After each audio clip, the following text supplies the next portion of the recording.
Hi, good morning. இது என்ன செடின்னு பார்க்குறீங்களா? இது வந்து அக்லோனிமா. இது வந்து நான் வந்து அதோட தண்டை எடுத்து கட் பண்ணி கொஞ்சம் நியூ ப்ராபகேஷனுக்காக வச்சுருந்தேன். அதை தான் இன்றைக்கி நம்ம பாட்டிங் பண்ண போகிறோம். ஸோ பார்த்தீங்கன்னா இது இப்படி தான். அதோட தண்டை வந்துட்டு ஃபுல்லாக இருக்கிற பிளான்ட்டை வந்துட்டு நம்ம எடுத்துட்டு அது கீழே வந்து தண்டு இருக்கும் பார்த்தீங்களா, அதை நம்ம கட் பண்ணிவிட்டு நம்ம செடிங்களுக்குள்ளே வச்சுட்டோம்னா கண்டிப்பாக இது வந்து ஒரு 1 மந்த்துக்குள்ளவே நல்லா நமக்கு க்ரோத் இருக்கும். ஸோ லீஃப் வந்துருச்சு. இது ஒரு 3 பிளான்ட்டை நான் வச்சுருந்தேன்.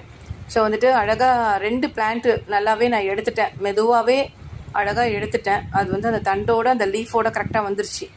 3வது பிளான்ட்டு எடுக்கிறதுக்கு கொஞ்சம் ட்ரை பண்ணேன். அது வந்து இன்னொரு செடியோட பாட்டில் இருந்துச்சு.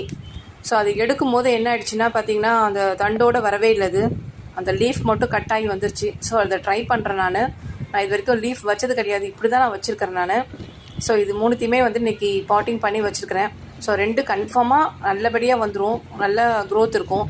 பட் இந்த லீஃபோடு வச்சது இது வந்துட்டு எப்படி வரப்போகுதுன்னு தெரியல. பட் ட்ரை பண்ணலாம். இந்த வீடியோ பிடிச்சிருந்தா லைக் பண்ணுங்கள், ஷேர் பண்ணுங்கள், சப்ஸ்கிரைப் பண்ணுங்கள். தேங்க்யூ ஃப்ரெண்ட்ஸ், பாய்.